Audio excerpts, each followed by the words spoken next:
And we are back with day 38 of Survivor 46 and 46. Chris Underwood just won Survivor Edge of Extinction. I'm sure we'll talk all about how people feel about that one as we go through this next hour ish.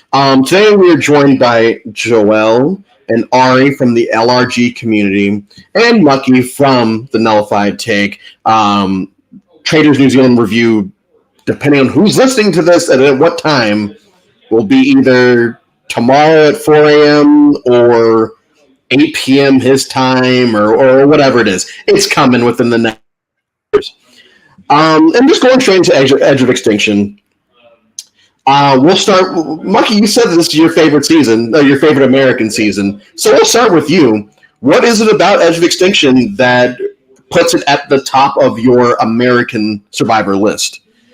Well, I mean, to be fair, 2019 overall was probably my favorite year of being alive, right? It was my last year of high school. My parents got married and whatnot. I had a lot of great memories with my boys. And this was the first season in Survivor history, because I was a latecomer to Survivor, as you already know, Drew, where I had the hype of waiting to see Kelly Wentworth, Joe, Aubrey, and David come back to play. I never had that feeling before, so it was just like, I'll just chuck on Heroes versus Villains next. Yeah, I can see those plays back, but no, I had to wait. And I'm not a patient person, Andrew. I had to wait for this four to come back and play. And I really enjoyed it. I love the Edge of Extinction as a twist as a whole. I love Rick Devon's story across the season. And I love that Chris won. Yeah, I would agree with most, if not all. We'll talk about that. Ari, when this season first aired, and your first time watching the season, did you have any preconceived notions about what the Edge of Extinction itself was going to be? Or did you just kind of just get it all out of your head and let's just see what they actually do with this theme? No, hold on. It's let's see what they do with the scene, right? With the season. I'm just here to enjoy. I'm just here to be entertained, have a good time. Mucky said that 2019 was the best year of his life. Today, for me, right now, best day ever. I get to rewatch Edge of Extinction, and I think that's the beauty of the season, right? When you watch it week to week, I don't think it translates the way it does when you just watch it all in a row. This is a very easily digestible season. You can flow it all the way through. It really works, I feel, with the binge, with the Netflix era. The end of each episode transitions into the next one. And, whoever gets eliminated, you get to watch them on the next day. And I guess it kind of wears off on the week to week, but when you watch it straight through, it's just one long story, so it just flows a little bit better. And Joel, especially playing in an Edge of Extinction type season when you played Survivor New York, and seeing, I guess you would have played that after the season came out. What did you think of the twist, as a whole? Just like, hey, you're going to stay in, but you're going to have to eat like shit for 39 days or 21 days at the merge. Did you think that the twist was, I won't say fair, but I guess just what did you think of the twist? I thought the twist worked. Survivor's no stranger to having like a redemption type thing. You see it in Pearl Islands with the Outcast twist. You see Redemption Island and South Pacific have like the battle backs, even Blood versus Water. So this is a new take on it, and I think it works because it's almost like another tribe being formed, right? And as people are getting voted out, they're going through their regrets and stuff like that, but they're also interacting with other people who they screwed over literally 3 days ago. And I think what I like most about this season is that the winner actually was on the edge. Sometimes these seasons, they have a twist, and the winner doesn't embrace the twist, right? Like Redemption Island, Rob wins. He's never in Redemption Island. Island of the Idols, Tommy never goes and meets Sandra and Rob. Mm-hmm. So I really like the fact that, Chris kind of embraces the twist. And, we'll get into some other thoughts, but I think that's it's amazing. And this has always been my defense of the twist this season, and they bring it up. I think War Dog brings it up during Final Tribal. The twist isn't on trial y'all are. Like, whatever people want to say about the twist, mainly negatively, it doesn't matter because in the moment, all these people care about is the game they just played. And in the game they just played, they felt like Chris did the best. And there are a lot. I keep forgetting that, like, the jury breakdown is not what you would expect. The jury breakdown, I think, has one comma member that votes for Gavin. Or no, yeah, there's one comma member that votes for Gavin, and that's Aurora. And then everybody else, the other three votes that go to him do not come from comma. And it's interesting to hear Chris talk about, hey, I had to do this. I still have to play the social game out there. He didn't have to really do the physical aspect as much as he needed to, and the strategic aspect.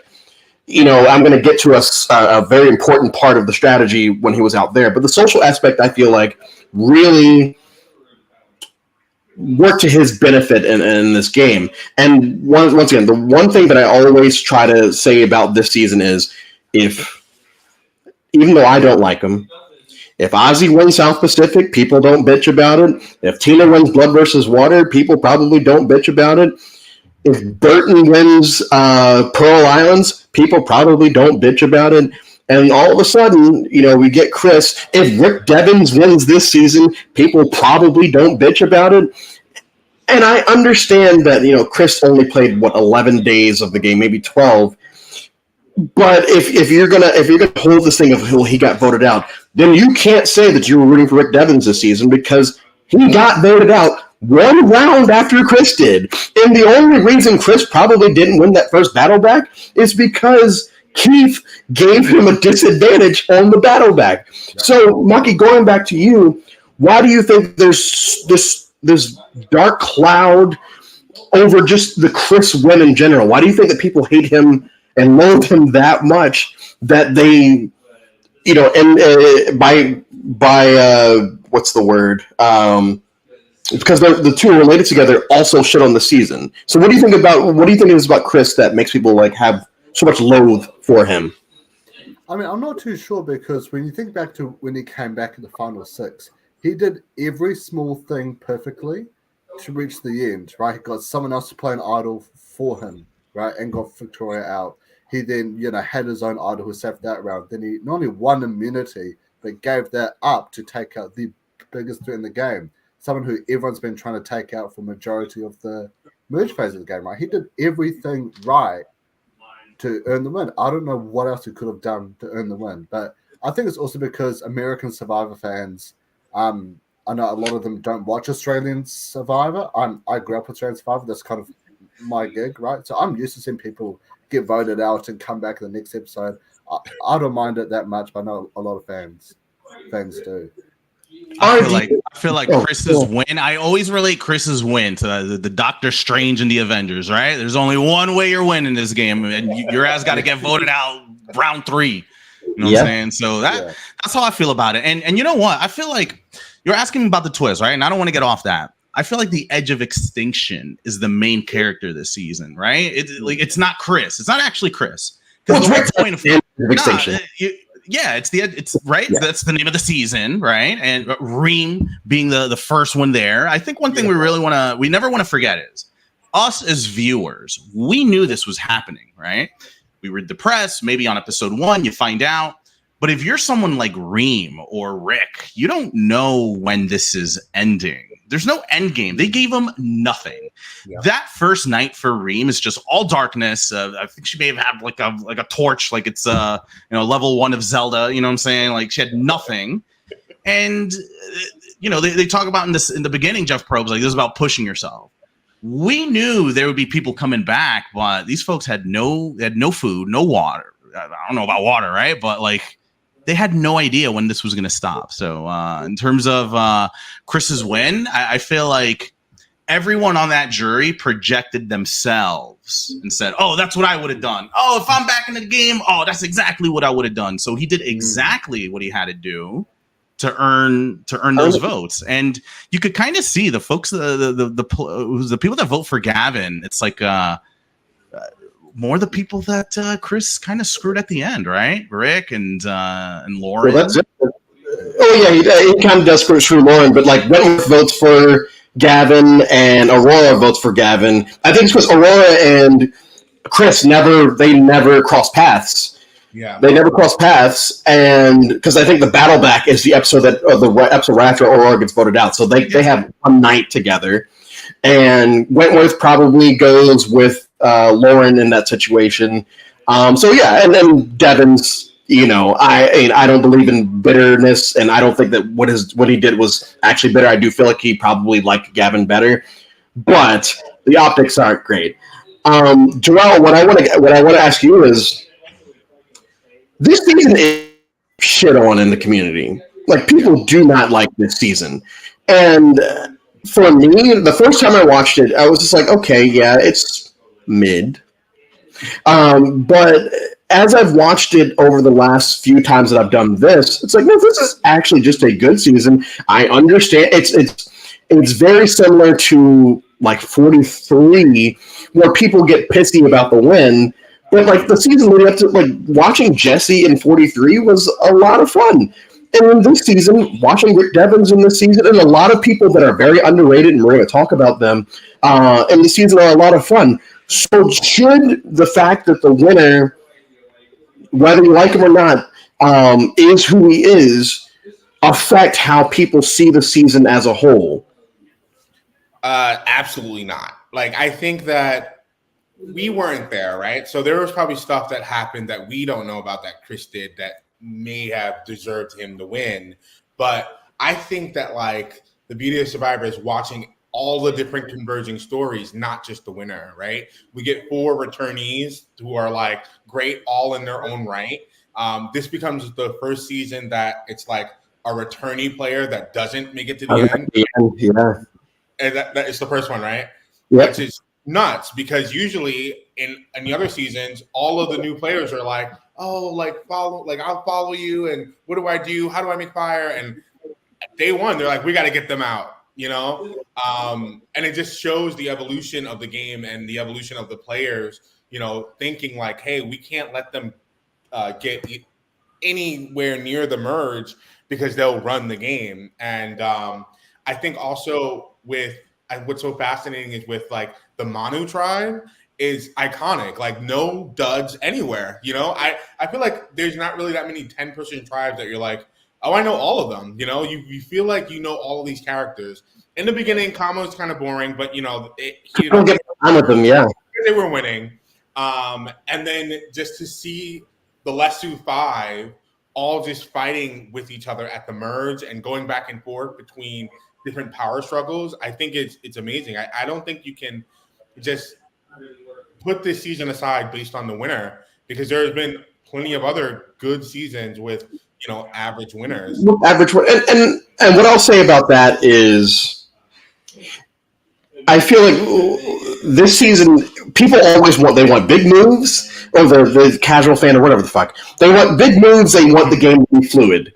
This season has both. The gameplay was very fluid at the merge, and there are a lot of big moves at the merge. This is what you want. I understand that the winner is not the one pulling off most of those moves, but who gives a shit? Because you still get at the meat of the season right here is big moves and fluidity within the game. And I do feel like they played, once they realized what the twist was, you could see who's going to come back and how we're going to navigate this. And the fact that Chris is able to come back and survive a vote without any type of advantages or any type of not winning immunity, I think is a testament to the game. Yes, he played 12 days, but at the end of the day, you play with what you are given. And if you are given 12 days, if you've gotten voted out and you come back and you have to play 3 or 4 more days, and you play the perfect game in that situation, I get it. So, Monkey, now we're gonna talk about this final 3, because I do feel like at least 2 of them, Julie's fine, but really it is Chris versus Gavin here, and I do think that Gavin is a great finalist. He's very monotone, but I think every point that he makes is valid, and there was a couple points where I'm like, wow, I'm surprised he didn't get more votes because he was making a lot of very strong points. What were your thoughts on Gavin, Mucky? I quite liked Gavin. I thought at the time it was either him or Rick Devens that was going to win. Like especially the first time I watched the season, it's like, oh, so obvious. If Rick Devens gets taken out, it's going to be Gavin. If he gets taken out, it's going to be Rick Devens, right? So I was very shocked to see when they actually went to Final 12 Council, especially how anti-Gavin a lot of the jurors were, right? It was like, I felt like a lot of times when he would say something, it was like, oh, come on, Gavin. It's the nature of the season, Gavin. Come on. It was like Peter Griffin every time Meg comes up with an idea, like, oh, shut up, Meg. Yeah, and especially for the guys, like his dad even doing that to him. Yeah, exactly. And so, I was quite shocked to see that Gavin didn't get more votes this season. No, I'm gonna tell you something about Gavin, right? It seems like he did such a great job and he booted a lot of people, but let me tell you, when Chris comes back, he loses all his juice. You just rewatched this, right? He takes a back seat. Who's leading the game at that point? It's Chris. He's talking, he's making moves with Victoria and Lauren, talking about here's the idol. Rick, you get to hold mine. He's still connected with Julie, really leaning into that sympathy. He's playing with Victoria, talking her up, calling her a threat, and Gavin ceases to direct the game after that. That's it. He takes a back seat. He did a really good job up until round 11. His last big move was against Ron with the double play or whatever, but he gets Aurora, but everybody got Aurora. Once Chris comes back into the game, he is nothing but, and excuse my language, he's nothing but a passenger. Whoa! No, you take that back. You take that back. That is so offensive. Oh my god, Joel, do you think there was anything that Gavin could have done at the end there? Or just brought up the final, like once Chris gets back.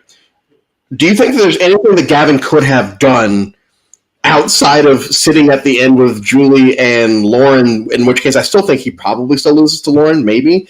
Do you think there's anything he could have done from Final 6-1, the real Final 6-1, to potentially put himself in the best spot to win? Or was this his best spot to win and he just lost? I think it's pretty hard because oftentimes at the end in Survivor, people like to root for the underdog. And with Manu going to tribal so many times, they've got a story out of that. And that's what like these players really resonate with. I think that Gavin's issue is that like he didn't really have a story to go along with his moves. He just had moves. And I think Victoria kind of like comes in and takes a lot of credit for like the stuff that they worked on together, which definitely hurts him. So maybe like having her not on the jury so he can argue against her on the same side and not at the jury would have been better. But I think regardless, he's in a tough spot. I think Lauren wins. I think Rick wins, and I think it's a toss-up between him and Victoria. Hey, Chris, yes, I think this is the perfect spot for Gavin to be in. Like, there is no other Final Three that would help him better than in this spot. And like Gabe said in the comments about him boo-hooing the twist. Winners at war, even like there are a lot of people out there, and I know I'm going to talk about that in a couple of days, but like there are a lot of people out there that don't like the twist, and they still basically laid the blueprint for how Natalie could win that game. So like even though they don't like the twist, and they do understand that we probably don't want someone that's been voted out to win the game, here's what you need to do to win it. So just do that, and Chris does that. I understand that it's groupthink basically, but if groupthink's going to win me $1 million, you bet your ass I'm going to do it. And I think that what he did to get to that point, giving the necklace away, which I talked about a couple of days ago during the HHH finale, or maybe it was Ghost Island. They talked. Oh yeah, it was Ghost Island because they talk about, hey, Dom, did you ever think about just potentially giving your necklace away? And it's like, wow, I didn't realize that they had started big braining that 2 seasons beforehand. And Chris just kind of says, yeah, let's do this, because in that spot, Chris either loses at Fire and Rick Devens wins. You're gonna lose it anyway. Yeah, losing either way, right? If he gives it to Julia, like if Julia or Gavin go and they lose to Rick, he loses. The only way that he can make sure that he's putting himself in the best spot is by giving the necklace away and taking it to Rick, because either I'm going to lose here, which means I was probably going to lose anyway, or I'm going to win here and I have a better chance against these two than I do against this guy who everyone in his jury has said it's him and Victoria. And we're going to talk about Victoria, but it's him and Victoria. We got to get rid of them. And if I get rid of them, then we're good. Yeah. Hold on, with Gavin really quick, right? Like in front of the jury, he's like cowering, like, I don't want to go to fire. No, I'm good. I don't want to go to fire. It's very weak, right? If you're sitting there and he's saying, I don't want to go to fire, that's pretty lame. So he said that he did. Oh, my bad. I thought he was pleading with Chris that he didn't. No, he was saying he wants to like say, hey, I want to do this. All right, well, my bad. Either way. Well, here's what matters. This is one thing I want to point out. With Chris, he did something really brilliant. He claimed that he was going to be helping these people make fire, but in reality, he was getting his licks in. He's like, let me show you how to do this. Mm-hmm. And he's the one actually practicing. So he goes to Julie and does it, and then he goes to Gavin and does it under the false pretense of helping to go against Rick or whatever. But in reality, he's training himself. Yeah. I don't know. It takes a while to catch up and pick up on little things, but that's one thing he did that deserves a lot of credit, right? Because he could have told nobody about what he was going to do, but instead he takes advantage. He takes that time. He starts practicing twice as opposed to Rick, who's just practicing with just one set of flints. So underrated, Chris, underrated. Yeah, and you can't deny that he did have a social game out on the edge. I think Survivor does have a problem of editing what a social game looks like. Like look at Michelle Fitzgerald from season 32, right? Like people are like, oh, Aubrey was robbed, which like no, there's no such thing. Michelle more, right? So I think that's another layer where he's just like on the edge, connecting with these people, learning about their families. That is something that like goes further than strategy and big moves, you know. So you're gonna vote for who you like.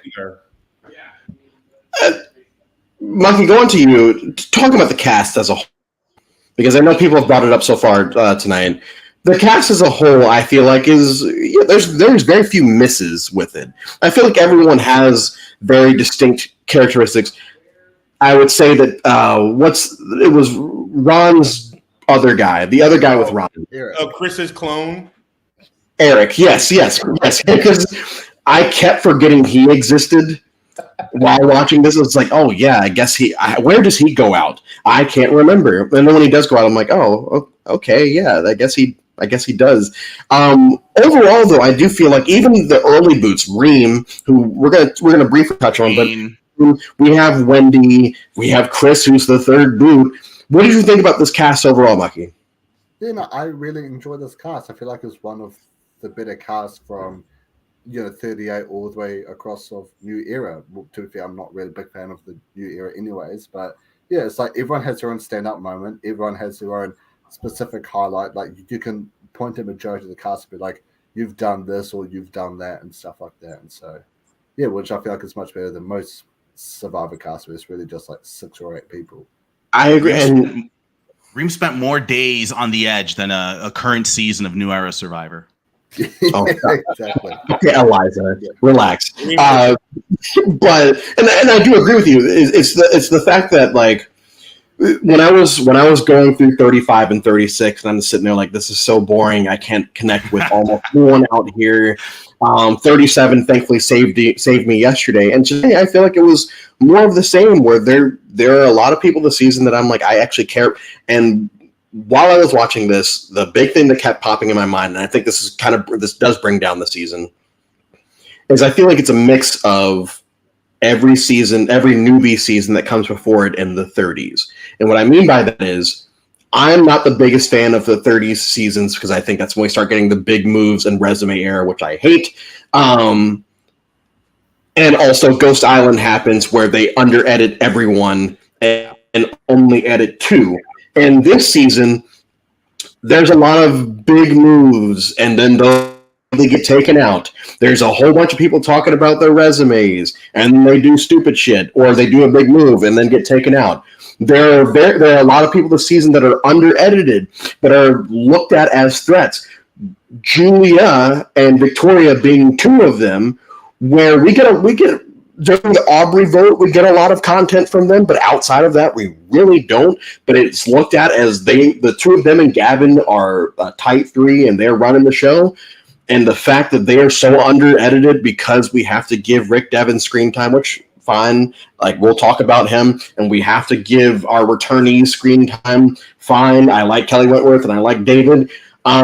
I feel like it's a mix of, if I were to compare two, it would be a mix of Ghost Island and Millennials versus Gen X. Of Millennials versus Gen X, it's just every time someone made a big move, they got their ass sent out the game. Yeah. And Ghost Island, if you weren't named Dom or Wendell, you didn't get much time in the edit.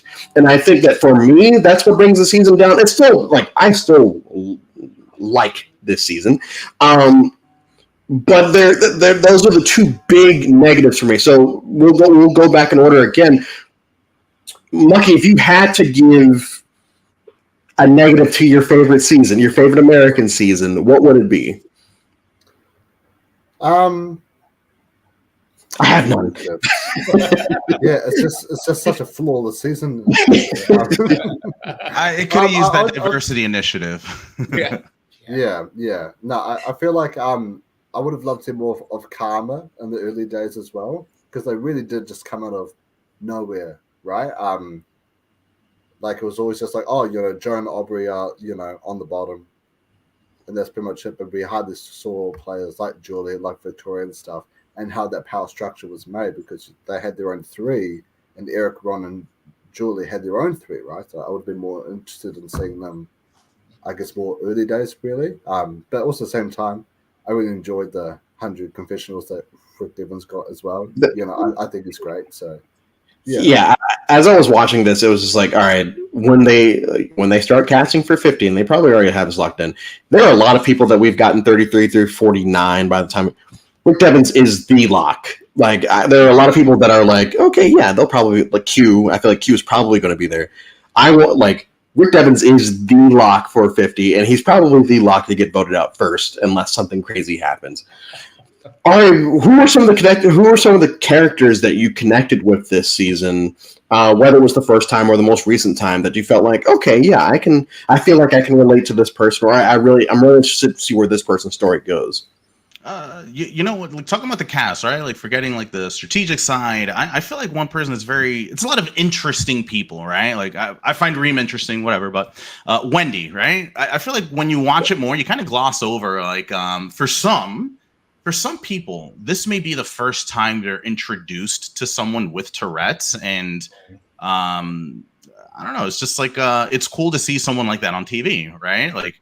I've met people with Tourette's, and for them to, I don't know, be vulnerable and play the game and not let that kind of define them, but answer questions. I don't know. It's pretty interesting, right? But yeah. Wendy is a terrible Survivor player. Not good. Not good at all. She survives longer than Aubrey, who was the rock goddess of Kalong. So for Aubrey. At that point, Aubrey said, "You guys are incredible," right? I think that speaks to the caliber of this cast. And I don't think she was trying to like kiss ass, right? Based off of her Game Changers appearance, but she was playing with people like Sandra and Tony. She's in that mix, and for her to say that, I think it's a lot of credit strategically. War Dog, what a savage. That dude knows how to control the vote, take advantage. That Julia vote, even just like it's Rick and War Dog, and we're going to talk all about that vote in general because it's like kind of crazy.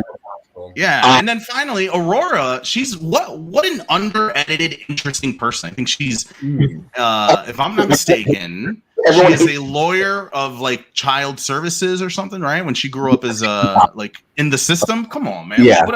What a beautiful story, right? Here's someone that grew up in a system and then is now serving and protecting those within it. I don't know. It's just what an interesting person. And Victoria's a badass. Rick is funny, of course, and Lauren as well. Very athletic. And Tall. There's just a lot of there aren't many duds on here. You know what I'm saying? Even the ones that aren't strategic are still very interesting people. And Joel, I want to go to you for the duds, at least in your head. Are there people that stand out as like, oh man, like I could? We won't bring out outside the game stuff, Joe. But are there any people in this cast that's like, okay, yeah, I forgot, like when I said with Eric? Who? Yeah. Who is that? I don't know who that is. Where you just kind of look at the cast and be like, oh yeah, I forgot that person was here. Or is it top to bottom for you? I think Eric is probably the only one where I'm just like, wait, when did that happen? But like everyone else, like either does something memorable or has something memorable happen to them. Like you mentioned Julia before. Yeah, we don't see her in the edit, but her like completely spilling the beans at Tribal and causing this like live Tribal to happen. And shut up, poor dog. Like, Julie's like, I'm ready to jump ship. Like it's just like a masterpiece, and it all happened because of Julia, and then she gets voted out. It's amazing. Like, yeah, she didn't get a lot of screen time, but you remember her for that, right? Like, everyone has moments. Aurora, she was under-edited, but the time where Lauren passes out and she's making deals with the Victoria while somebody's on the ground and the medics are running. Like, it's pretty gangster. Don't forget that. You know? I gotta say, that's pretty badass. Yeah. Even Eric, like because he was talking about the family visit. We gotta make it to family visit. We gotta make it to family visit, and it leads to his vote out. So I think this cast is just like, you know, and you Keith from the Edge, and I forgot about this until today, where they get the little weasel, Weasley Keith, and then Chris like shoves him out the way and gets it, whatever. And I think that ultimately makes him put that disadvantage on Chris for that first battle back. Like there's a Ring being the first boot of the game and having a lot of content in that first episode and having a lot of content throughout the season to the point where there were some people that thought she might actually get back into the game. My favorite player. If I want to touch on Lucky with this, you know, we're slowly heading into the new era. I'm 2 days away from the new era. I feel so sorry. No, I like the new era. It's fine.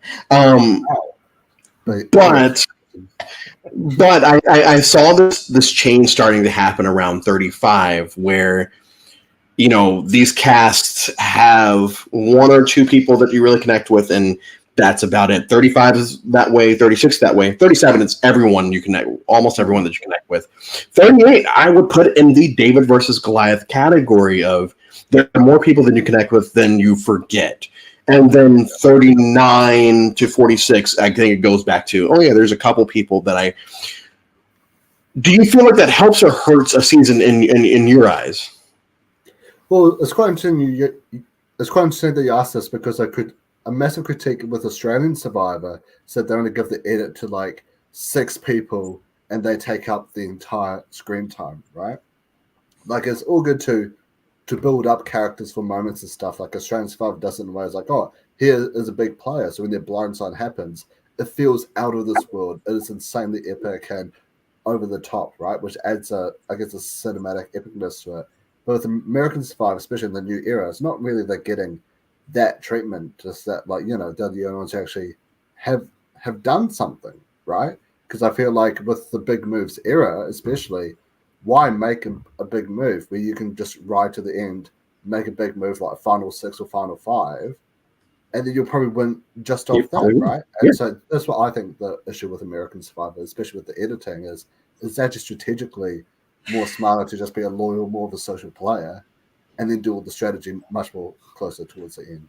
Yeah, you build the bonds early so that when you start pulling moves late, people can say, oh, I like them and they got me. I respect that.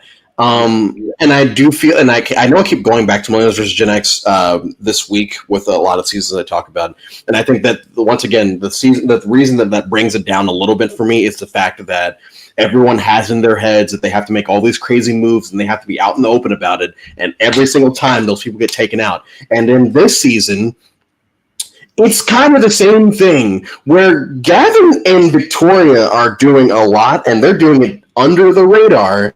And when big moves get pulled out, or when Julia has her moment during the vote that she gets voted out, it's because she's the one that's out in the open. She's the one that is now the figurehead, and now she goes. When War Dog pulls that move on Kelly Wentworth, War Dog goes home next. He goes home next because everyone sees, oh, okay, this is the person.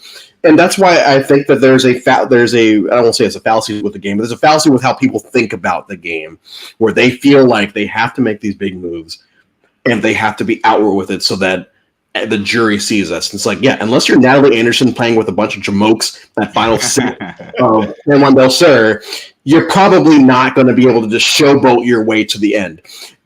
Except for if you're Rick Devens, who is basically showboating his way to the end of the game. And I think that that's why the jury is saying, hey, Chris, if you want to win, or whoever goes back in the game, if you want to win, you got to get rid of him. Rick Devens, I feel like was the. I know Ari said that Edge of Extinction was the main character of the season. I feel like it's a toss up between that and Rick Devens. Mucky, I know that Rick Devens is a very polarizing figure in the community. I know I didn't like him the first time I watched this season, and I've loved him every other time I've watched. Are you more pro or anti Rick, and has it always been that way? I've always been pro Rick because I think something that a lot of people forget about is that he won like 4 immunities or something like that. Yeah, people say, "Oh, he's just like Ben Driebergen, where he only had to rely on idols to get to the end." Didn't he misplay like 2 idols and something? Yeah, well? and like even at the final 5, he plays his idol for Gavin as a social move. So it's not like he really had to rely on idols to keep playing them to keep himself in the game. He was using them in other ways strategically, like to make more of a connection or an alliance with others. And also he won through immunities as well. So I feel like that argument was very short-sighted on, he had to rely on idols to win. Yeah, just like Ben Driebergen, he was going out there hustling to get the idols, but I think he only really needed it like once, twice. Yeah. Dawn to get him, but like he's doing what Ben couldn't do of getting people to kind of be with him on certain votes. Ben was going to go home if he wasn't doing it. Not Chris. Oh my gosh. Devens, I feel like had people on his side in situations where he could have gone. So I agree with you. Ari and Monkey brought this up, the comparison between him and Ben. And I do feel like that is it's a fair comparison for people watching the show if they only care about the idols. If you were to compare Rick Devens to someone on the show throughout the show's history, who do you feel would be a more fair comparison? Honestly, I have no idea. Okay, that's fair. I actually have a question for you, Coach. So you've been watching all these seasons, right? Yeah. Clearly, it sounds like this one's growing on you. You even mentioned Rick Devens. Didn't like him at first. You like him a little bit more now. Same with me. I didn't like him as it aired. But you've been binging this stuff. So let me ask you this. You've brought up Millennials versus Gen X quite a bit. What would you rather watch? Head to head. Someone pulls left hand, Edge of Extinction, right hand, Millennials versus Gen X. What are we watching? Ooh, okay. That's a good question. I feel like I would, just based off of how, and this is gonna be spoiling how I'm ranked this season. I would rather watch Millennials versus Gen X, but I would say this is probably more of a comfort season. Okay. All right. Cool. Next one: Heroes, Healers, and Hustlers. I watch every day of the week. Heroes, Healers, Hustlers. I took, like I think I said, I took like 3 naps that night or that day because I was so bored with everything going on with that season. Okay. So, you just finished watching David versus Goliath, right? Talk about mediocre winners. What do you rather watch? Edge of Extinction, David, or Goliath? David versus Goliath. Ooh. Okay. All right. Yeah. All right. All right. Final one. Last comparison here. We're in the 30s, right? Okay. Game Changers or Edge of Extinction? Edge of Extinction. You're tearing me apart with that one. Yeah. Edge of Extinction. I'm not watching Game Changers unless I'm watching it in a marathon. Like I am Ghost now. Island, Edge of Extinction. Go. Ghost Island or Edge of Extinction. Edge of Extinction. Yeah, I just want to hear you say it over and over again. I'm not going to ask you to compare it to others. I just want to hear you compare it to those. Yeah. Oh, I'm going to give my way at the end of this, but so Joel, we're getting now into the nitty gritty. I hate that phrase, but sure. This is still another season where I'm not bored with the pre-merge, and I'm not bored with the pre-swap. I feel like because you're watching one tribe basically be decimated in both the pre-swap and the swap, and you're getting a lot of their dynamics. While you're watching this, we're watching Kama basically say, "Hey, yeah, when we start losing, we are going to vote out Aubrey and we are going to vote out Joe, no matter what. Those two are because." Aubrey's playing too hard, and Joe sucks at the social strategic part of the game. Yeah. So he's going to go. I don't know how I want to phrase this question. Do you find as you watch the season that at any point did this start to drag for you? Oh, I think like for me it was like the Wendy vote because it was just so obvious that she was going to go home. So it was almost like no like new strategy or context. That's where it drags for me. But then it picks up because I believe right after that they have the battle challenge, and then they merge, and then stuff just gets crazy with all the the swaps and stuff like that. I will say, as much as Kama said that they will vote out Aubrey and Joe first, if they went to tribal first, I don't think that that's true. I think that voting out, like blindsiding Aubrey and getting Joe out at the beginning of merge was a side effect of winning so much, right? Because if you look at Manu, a lot of the players had the same idea, like, oh my God, we can't trust Kelly, we can't trust David. But when they had to go to tribal, they knew that David and Kelly were going to help them around camp and in challenges more so than the newer players. So I could see like Kama going and maybe voting out an Aurora or, I don't know. Well, honestly, Joe probably stays no matter what because they need Joe to win challenges. Yeah. Aubrey is I thought about that too. What you're saying, and I feel like it's Aubrey and Aurora that are probably the first to go because there is a majority that's already established, and that majority is everyone that's not Joe, Aubrey, and Aurora. So if you get rid of both of them or even one of them, yeah, Joe's going to win us all these challenges, so it doesn't matter. We're probably still going to be all right going into the merge. Yeah. But I do think that they are both victims of circumstances. You saying that because Wentworth has her duo established, and David has his duo established. Yeah. Joe and Aubrey have their same. They have the same person. They have Aurora, so they can't branch out like the two of them can. And I think that as a detriment to their game. Mucky, we're going to talk about a few specific players now. One being Big Wendy, who, once again, I loved every time after her first time, and I don't even – this is how much I love her. I don't count it as a quit that she left. Just like I don't count Sanders' quit in Winners at War. It doesn't count. What were your thoughts on Big Wendy? Well, actually, really, really fun story. When the season first came out, it was my last year of high school. Me and some of the boys, we all found her really attractive. So we all had like a bet going on who could receive a red love heart from her first. So we were like bloody like spamming her. We were like, yay, oh my God, love you in this episode.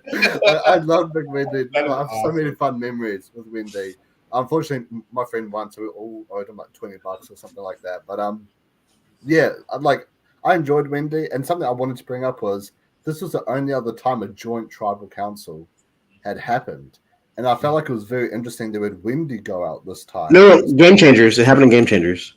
Oh, yeah. So that was the first time, but this was the only other. I see what you're saying. Yeah. And I feel like with both of them, are two very different outcomes, right? Like you easily in Game Changers could have gotten a Haley or like a JT vote out, similar to what happened here with Wendy being caught in the middle, right? But instead we get Malcolm who gets taking out Sierra's the other one who's been targeted. But with this one, both sides come together to take out Wendy. So I feel like in order for a joint tribal council to be like even more interesting is if either happens pre-swap or if it happens very early on in a swap, like what happens in Game Chambers, instead of like where it happens in this season, like right before the merge. And so the second part of that question is, and this is more of a Wendy Keith question: do you personally count that as a quit? What they do? Do you feel like that's a fair assessment of what they're doing, or do you feel like, hey, we've been voted out, like we have already lost, we're just getting a second chance? Where do you fall on that? I mean, look, it's a similar thing with like, do you really want to suffer out on an island? I mean, I feel like for Keith it makes sense, but for Wendy, she was so close to winning that challenge, right? I feel like if she did stay, maybe she could have had another chance. Like, it makes perfect sense why both Sandra and Keith left, because they aren't going to win their way back in, right? And so, yeah, I feel like it was, even though it was a bit shocking, like, it doesn't really count as a quit. They've already been voted out. They're kind of in no man's land, really. Like, they aren't affecting the game that much at all. So, okay. What's up? I'd say it's part of the game. It's not that it's not like a Nyanka and Purple Kelly quit where Jeff was like, I don't even want to look at you. You disgrace the family. Get out. It's like you raise the sail if you don't want to be there, if you feel like you don't have a chance. And that second challenge, you've got Joe, Chris, like Kelly Wentworth. Like, you think it's really hard to imagine what those challenges are going to be because you don't know until you get there. And to suffer for another week or 2 weeks. Yeah, or who knows? For them, they didn't know. They don't know. They don't know. Yeah, they didn't even know. Yeah, exactly. When are you coming back? I don't know. We can't tell you. That's not a quiz. She got voted out already. She fulfilled her duties. This is extra credit. That's it. It doesn't. Yeah, that is a great way of thinking about it. All right, why does everyone hate Aurora? Because them, maybe because she kissed up to Joe. I have no idea. I liked her. I feel like she's cool, right? Like, I ain't hating. It was really weird watching it this time because I almost understand why Julie doesn't like her, because during that challenge where Lauren falls and Aurora's trying to negotiate, and Julie, you can tell, is very upset over the fact that Aurora's trying to negotiate. And in my head, I just convinced myself, like, wow, Julie really hates the fact that Aurora did that, because she spends the rest of Aurora's time in the game trying to get rid of her, even though, like, Ron is saying, hey, let's do something else. She's like, no, we gotta get rid of Aurora. And we don't get reason why, and I think that's, once again, it's an edited thing, but, like, I understand that because she was working close with Joe and Aubrey, and we've brought that up enough, but because, yes, but Joe and Aubrey are gone. Joe and Aubrey are gone now. Like, the game has reshuffled and the game has become more fluid, and she does still make it to the first final six. But it just seems like no one wants to work with her ever. This is what I feel like. You know what? If we're asking why they don't like her, maybe they just, she's a very independent person. You know what I'm saying? Like, there's no influencing an Aurora, and I feel like she was playing her own game. And you're Gavin and Victoria's, and like that. Like, I don't know. She's just a independent person. And I imagine she probably wasn't particularly flexible in the game. That'd be my guess. But I don't know. I have no idea. I feel like she's an interesting person. He says, you refuse to try to work with me. And it's like, yeah, okay, that makes sense. Joel, as we move on through the cast, what did you think about the 4 returnees that we had this season? Because for me, like, especially watching it how I'm watching it, I had Joe fatigue. Like, I did need another Joe. Wentworth, I understood because of her second chances performance. David, I understood his Melissa Jeanette's performance, and I had Aubrey fatigue basically after Co-Wrong. What do you think of the returnees, and do you feel like there's anyone in the 30s that you would replace folks with? I know we had someone in the comments that replaced Joe with Devin from HHH. Do you think they got it right with these 4? Yeah, so I think Kelly, like you said, Kelly and David, spot on. Underdog stories, fighting from the bottom. If they would have just gotten there, maybe like David probably would have won. I don't know. With Kelly and Jeremy, I think Jeremy still wins, but Kelly's at least got a shot. Caution Spencer. I will be the one to say, I am an Aubrey stan, okay? So I've come on this podcast to defend her honor because I feel like she gets a lot of hate for this season, right? If you look at her... Aubrey. This is my favorite version of Aubrey. Okay, all right. Is it because she goes home early? Yes. Damn it, Coach. Come on. Oh, gosh. But you look at her other 2 seasons, and she's like always got this like fish out of water, fighting from the bottom type of story. I think she thrives better when the numbers are stacked against her, right? And I think that she probably didn't realize that Kama was playing her so much because she doesn't go to tribal. And Victoria like completely they pulled and she gets out. And I think that like had she known, oh shit, everybody's against me, I think she plays the idol. I think she plays the advantage and like does something to make sure that she gets to the end. And I think that I don't know. I feel like her being paired with Joe and Kama didn't really make sense because I don't see those 2 players really working together. They had to because they were targeted, but I really don't see those 2 gelling like I see with Kelly and David, even though they were Kelly and David, they want to go after each other, but they also understood like, let's wait. Yeah. Hey, remember me is one of my favorite lines. Hey. As for Joe, I think that I don't think he needs to come back. I think every time, and he did this in Second Chances too, where he says, you know what, this time I'm gonna make relationships. None of that. And he goes out first time he's not immune, he gets voted out every time. So I'm just like, are you talking to these people or are you just like going out and fishing all day? It just doesn't make sense to me. And I think that Survivor kind of designed this twist with him in mind so that he can win his way back. But, Chris was out there and Chris beat him out. And I think that Joe is probably better for like Ninja Warrior or the challenge or something that like is only physical and you don't have to have much social strategy. As for people to come back, I don't know, maybe a Carolyn Rivera from Worlds Apart. I'm trying to think of other people from the 30s. It's kind of hard. I've got one. Dom would have been perfect for this, right? He didn't get voted out. He never got voted out, Yeah. Dom would have pretty recent, very controversial. Let's replace Joe with Dom. I think that would have been a good Well, Lucky, what do you say? What about Malcolm? I feel like after such a devastating, but after such like a shocking turn of events and game changes, I feel like he's perfect. He literally perfectly fits this theme. Yeah, he does. You get what I mean? Like similar to Wentworth, where she was pretty much one. Like, I mean, it would be an interesting debate on who would actually win, Kelly or Jeremy. But I feel like it's very similar to Wentworth. Who like, I mean, I'm not sure if he would win in game changes because he went out so early. But it was just how he went out. He's got so much redemption after that. Yeah. I feel like his story after game changes would perfectly fit a season like this. That's, you know what? I can't disagree with that. Switch out Joe for Malcolm. Malcolm's the better version anyway. Yes. Because he again, more Malcolm. Again, 4th time for Malcolm. Well, that's what we're saying. I get it, but like I do. Mucky does have a point that like he does. I won't say he goes out like a chump in Game Changer because he doesn't. He goes out because JT's a moron. Yeah, he goes out because JT's a moron.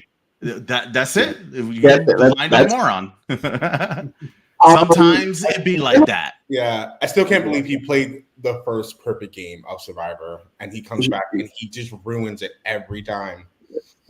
I won't talk, but what I do want to talk about, and it goes to the Aubrey vote, is not only is this cast underappreciated and probably underrated, but the gameplay of the cast is very underrated because 2 people get voted out with idols, and there are 2 returning players that get voted out with idols, and the amount of idols that are misplayed because people are lying their way through everything. They are convincing people of things that are not actually happening. Aurora gets voted out. She says, "Oh yeah, I can't believe I fell for the reverse psychology," whatever it was. Mm-hmm.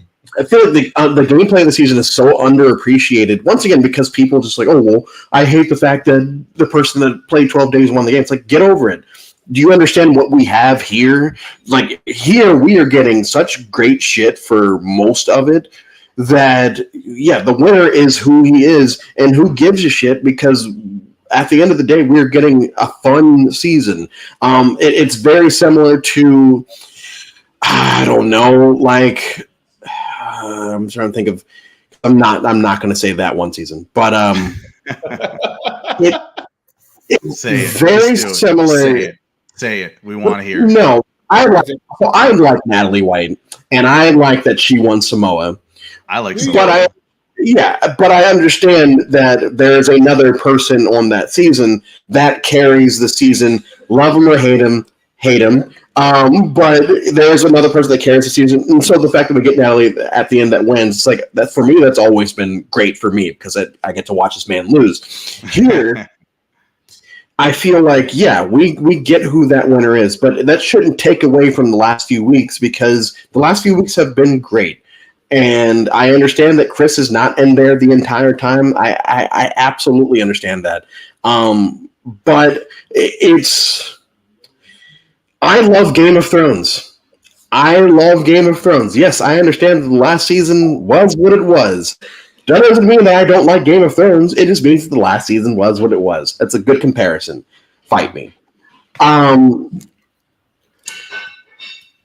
The Julia Tribal.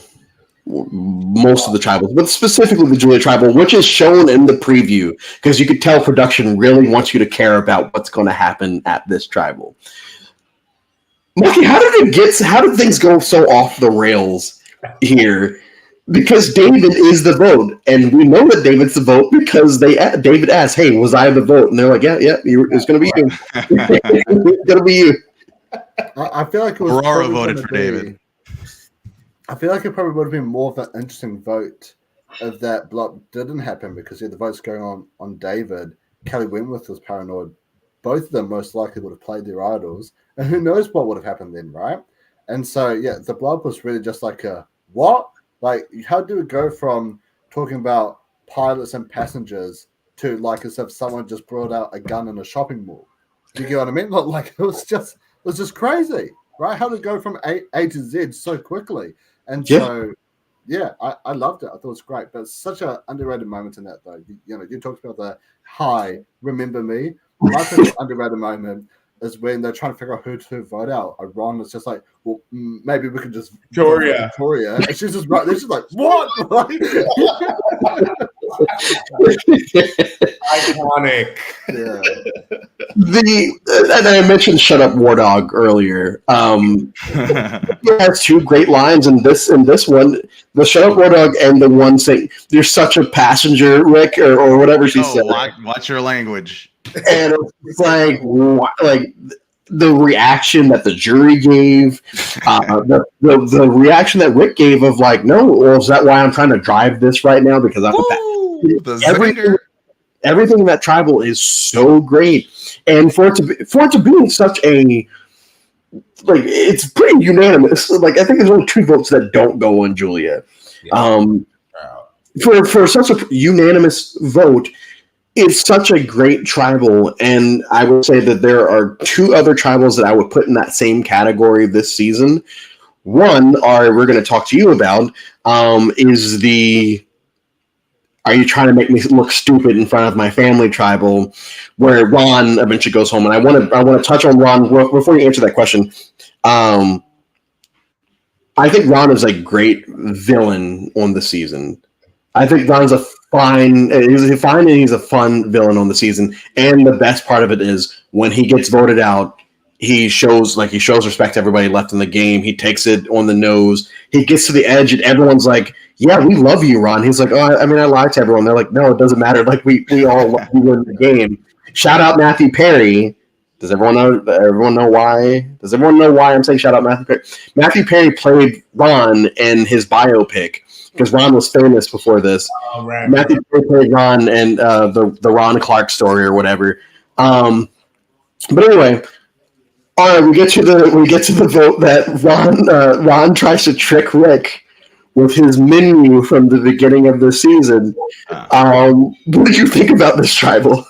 I mean, Ron went home, but Rick was the one going home. The only reason he even got saved is because he had the idol. So, they basically, someone who's a really big front runner just was collateral damage in all of this, right? Rick had 4 votes on him. And even with the extra vote that Gavin put on him, Ron only had 3.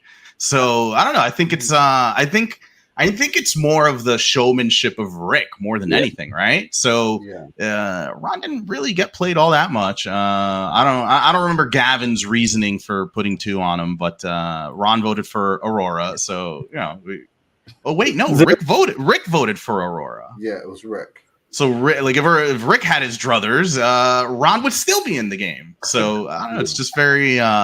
And Ron gives credit to Rick on his way out, not knowing anything. Everyone's giving credit to Rick on their way out. Right?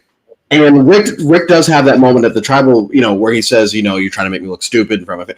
And that goes back to the showmanship of Rick, which is he's one of these very few players that can be show-offy and still basically make it to the end of the game when he shouldn't. The only other part I want to talk about with that tribal is as he's going off on Ron and the jury's like super uncomfortable with everything, like, oh my god, I think he's having a real moment, only for him to say, but Julie's a liar and Ron's a manipulator and we're gonna do this. And Joel, going off of that, the final 5 tribal, where we've got 2 fake idols. I think 2 fake idols, Chris's idol, and Devins plays his idol for Julie. Who does he play his real idol for? Something like that. There are 2 idols that are real in that situation, and then there are 2 fake idols. Oh no, this is for Gavin. This is for Gavin. Okay. This is another downside to the season for me. Is very similar to the Ghost Island, where there's just too much. Whether it's real or not, whether these advantages are real or not, I feel like there's just too much dedicated to the real and fake advantages, and that is problems with the new era.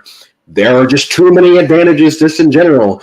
What are your thoughts on a lot of the advantages introduced in this era of Survivor, these mid-30s, and specifically, what do you think of the advantages that are introduced in this season? Mainly I know the menu was kind of introducing game changers, but what did you think of some of the things that were played and how the idols and the advantages were used in this season? I think that the 30s being the era of just different advantages is Survivor's way of experimenting with the formula, because we have the iconic immunity idol, but at times that wasn't enough to help the underdog. I think the advantages are put in the game to help the underdog, so we don't get a pagong every season, right? It adds a little bit of intrigue and stuff like that. I'm not a big fan of fake idols. I know they did it in 44, and I wasn't a fan of that either, because it's really hard for the player to discern whether it's real or not, especially if you can put the paper around it.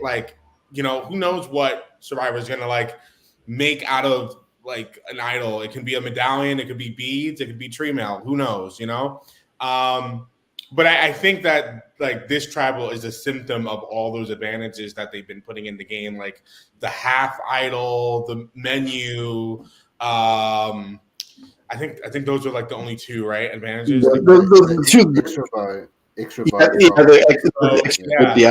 So for Lauren and Julie, it's not out of the question that there would be 2 more idols hidden at the camp, because there's all this stuff in there. And then when you think you have an idol, it clouds your judgment. You don't do the social work to make sure you can survive the next day.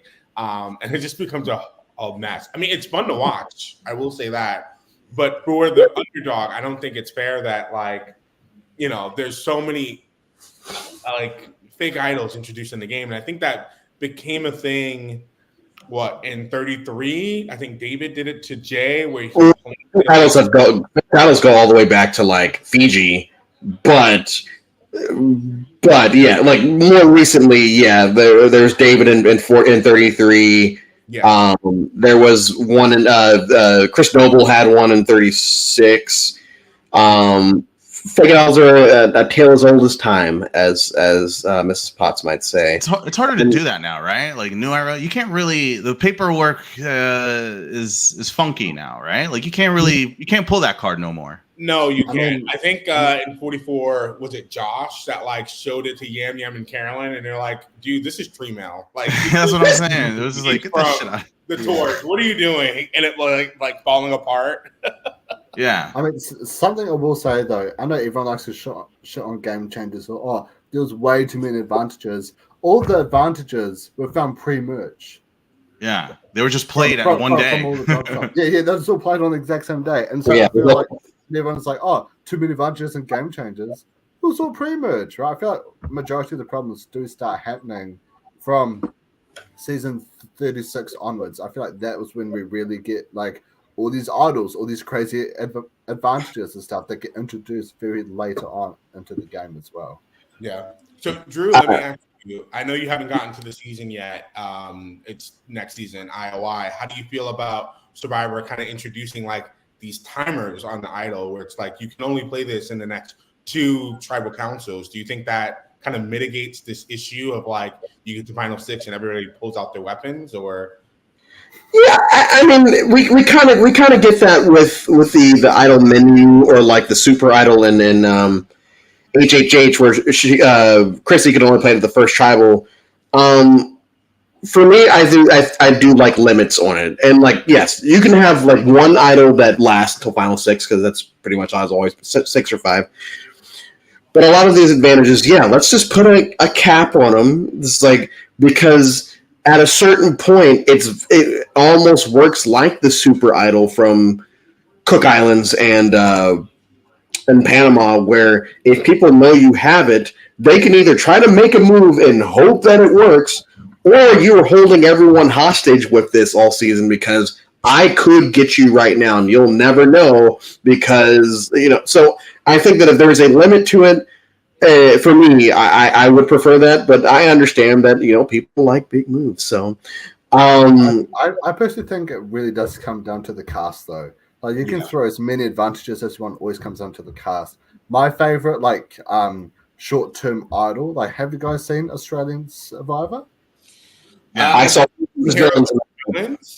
Okay, yeah, because in Australian Survivor All Stars, there was an idol only for the first 2 tribal councils, and it gone to a player of Henry, which Henry's just absolutely nuts, and I love him for it.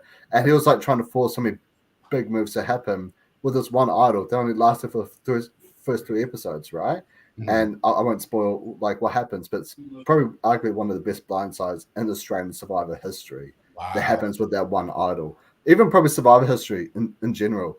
And so I feel like short-term idols and stuff can be extremely effective like a regular idol, but also at the same time, you really need a good cast to make it work. That's David versus Goliath, all the advantages that are played in that season. I said this yesterday. I never had advantage fatigue yesterday with everything that was happening because they were all played within the course of like 2-3 episodes, but also the way they were being played and the way that people could keep certain things quiet and not just run their mouths to everyone and let you, oh yeah, I've got this and I'm going to do it. The fact that they were able to turn the game because they were able to keep it on the lowdown. I really appreciate that type of gameplay, and that's the type of gameplay that happens in this season. Yeah. I'm going to keep saying it. People can shit on the season all they want, but the gameplay is great, and the cast is underappreciated and underrated because they are not edited well. It's not like they're not playing. Victoria loses her edit at the merge. Pre-merge, she is common members wise. It's that are not returnees. It's her and Ron that are like the big characters on that side of things. Merge, she falls into the background, but we're still hearing from everybody else. But that was her style, you know what I'm saying? She was like a mouse. So like, I don't know. Like that's just how she was playing. So like, what are we gonna show? She's the lamb that turns into a lion. Yeah. Oh god. Yeah. It's like a Pokemon. You evolve into something else. You hear that in 41. But as we start to wrap up, before I get to my final question, as always, Joel, we'll start with you. What are your final thoughts on Survivor Edge of Extinction? Final thoughts. I think that this is an underrated season.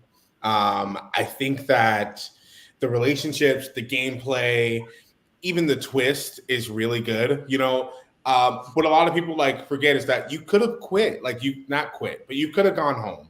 You could, yeah. The fact that at least everybody gave Edge of Extinction a shot speaks to how well the twist worked. And it's also a precursor for 40. And I think that's why the twist kind of gets shit on, is because in 40 they introduced the currency, and that kind of breaks it a little bit because of, I'm sure you're going to get into it, but yeah, I think that's why people don't like EOE, because it comes back with some of their greatest players of all time, and you gotta bring it up for a lot of people. But yeah, I think it's an amazing season, and I think if anybody's discounting Chris as the winner of the season, they should go watch the Challenge USA season 2. Yeah, absolutely. Before I ask you about your final thoughts, I'm glad you brought that up, because I was always confused how he got invited. Same thing with Desi and HHH. I was confused how they got invited to play the challenge, and then I watched HHH the other day, and I watched this one today. I'm like, oh yeah, they are just very good at challenges, so that all checks out. All right, final thoughts on Edge of Extinction. What I love the most about this season is that you only need to watch one episode, the final one. It's the only one that matters. I'm being dead serious. One of the best things about it is that you get everything you need in that finale, right? You're gonna get the rundown on who the pre-merge people are. You're gonna get your ream. You're gonna get a little sprinkle of what Wendy was doing. But ultimately, right? You really just get a feel for everyone within that one episode. And with Chris coming back, he plays the best game, and it's pretty easy to see why he won as long as you just watch that final episode. No, and I'm being serious. I really think that's one of the best things, right? You're investing 13 hours rewatching, and it's I got ADD. Why don't we TikTok this bad boy? Boom, one episode. That is a very fair assessment, and I think you agree. Yeah. Mucky, this is your favorite American season. What are your final thoughts on the season? Honestly, I was trying to think, why does he even hate this season so much, right? And I was trying to think back, well, the winner is Chris, right? When Natalie came back from Age of Extinction and Winners at War, everyone was cheering for her. Some people even said that she was robbed of winning against Tony, which I think was complete yeah. Right? If she Anyways, but I was trying to think, why do people feel this way, right? And it took me a few years to figure it out. It's because we know the cast. I think the Edge of Extinction twist works really well on a returning player season. Yes. Because you know everyone that's there, and you actually genuinely care and are invested in everyone. No one was really invested in Chris, who was the third boot of the season, right? But everyone was invested in Natalie, who's already played the whole season before and won, and then was the first boot. It's I wish we got to see more of her this season. Well, now she's back, right? And I think with a twist like this, and similar to Redemption Island, I think it's great pre-merge. But when you bring into merge and stuff, and people come back at the final, when you do it, that's when it makes things quite messy, right? But overall, I like Edge of Extinction. I love the twist. I love the characters on it. We haven't talked too much about him, but War Dog, such an insane player, and I truly hope we get to see him come back and play. I personally don't think we will, because season 50 is going to be most likely mostly new era players, in my opinion. War Dog. The only thing I have to say about War Dog is, if you're going to have a name War Dog, you better be able to do challenges. And he couldn't throw for shit. And he throws like shit. Almost every merge challenge, he's the first one out, to the point where I turned into a drinking game halfway through. Because not even halfway through, I turned into a drinking game because it's he is always the first person out, or the second. War Dog is a fun character. It's just fun. He's just fun to laugh at as well. I know someone pointed out his strategic side of the game, and I do think that that's true. Even though Kelly thinks he's fucking crazy, which he kind of was. He was always thinking, yeah. For me, I'm going to give Edge of Extinction. I'm going to give it. I'm going to give it a 3.75. Okay. I'm going to put it out of what? Out of 5? Out of 5. Okay. Out of 5. Okay. 3.75 out of 5. I'm going to put it above Game Changers. I'm going to put it below Australian Outback. So currently it'll be 22 on my list of 38 seasons. Okay. And I feel like that's fair. I feel like End of Extinction is, like I mentioned earlier, it's mid, but like mid in a good way. There's nothing really wrong with this season. It has everything we ask for, right? Get rid of the returners right away. We got you. Pull big moves. We got you. We want idle plays. Yo, we got you. Got you. The memorable first boot. Don't worry, we got you covered. She'll be here all night. The last thing I want to touch on before I ask you guys the final question is the Guatemala erasure still continues on this season because Wardog is talking to someone and it's like in every returning season, if there are returnees there, they always said at the end, look at this season and this season and this season and this season. And the one season he doesn't mention is the first season that has returnees that it's not all-stars. And he's pushing an agenda, right? Yeah. Survivor keeps pushing this agenda that Guatemala doesn't exist. Ari, we'll start with you. 1 or 2 people from this season that you want to see back for 50. Okay. It's not happening, but Keith, I like Victoria, but we're not going to get Victoria, and we're not going to get Reem. I love Reem. Give Reem another chance. This is your personal opinion. It doesn't matter if we're going to get it or not. Who's your personal opinion? I want to see Reem again. Bring her back. Second chance, new era. Because you know what? The reason I like Reem so much is like I'm such a big fan. This is the, don't bother me, all that, right? That's very relatable. And I bet every single person on that cast relates to Reem because we're all that, right? We're all the ones, we're podcasting about, about this season that aired years ago, right? So it's very relatable to have, her fate be the first one out and her saying it's a nightmare. It's just very relatable. So give me some Reem. And I want to see Victoria play again. She's brilliant. Mucky? I want to see Ron come back and play for season 50. And I'd like to see Julie come back for season 50. Absolute Legends of the Julie or Julia? Ooh. Julie. Wow, okay. Never got voted out. Hey, she never got voted out. Never got voted out. Give me a queen. All right. Show me someone who doesn't know how to get voted out, and that's someone I like to see on TV. And then Joelle. I was gonna say Reem. Please do. Say it again. Give her Reem. She's just amazing. She's like just cursing everybody out as they're getting voted out. She's amazing TV, and I would love to see her emerge. And I think she could go far.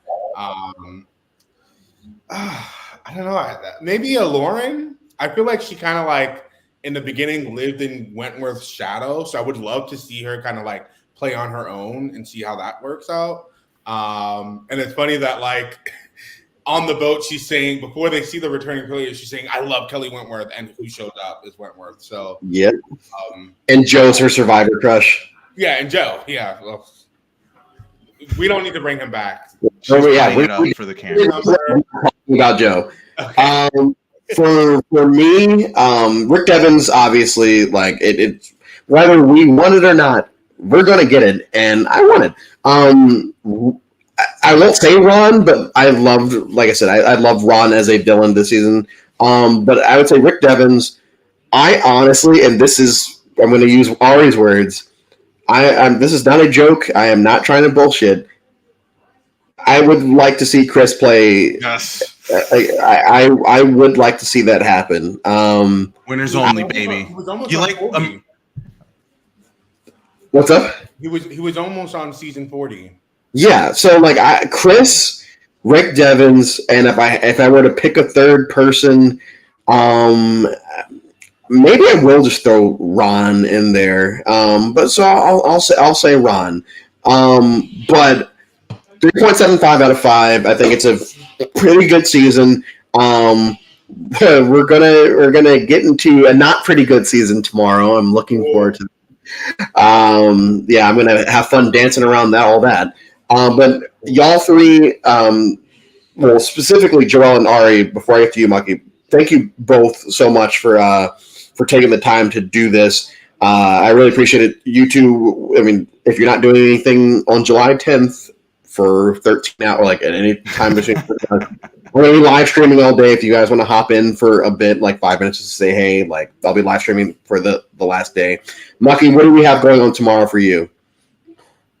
Work. I mean, I don't really have Well, much else. okay, you know what I'm saying. Oh, yeah. Sorry. I'm not the brightest tool in the toolbox, but there's a reason why you don't use a flashlight as a pencil. All right. But so I will be covering Traders New Zealand season 2.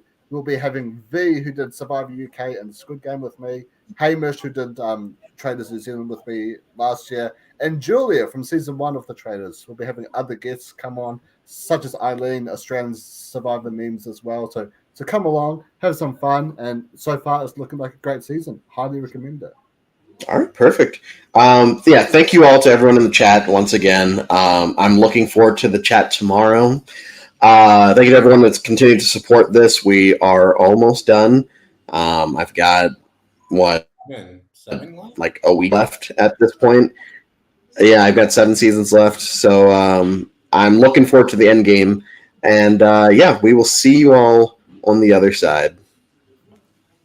Have a good one.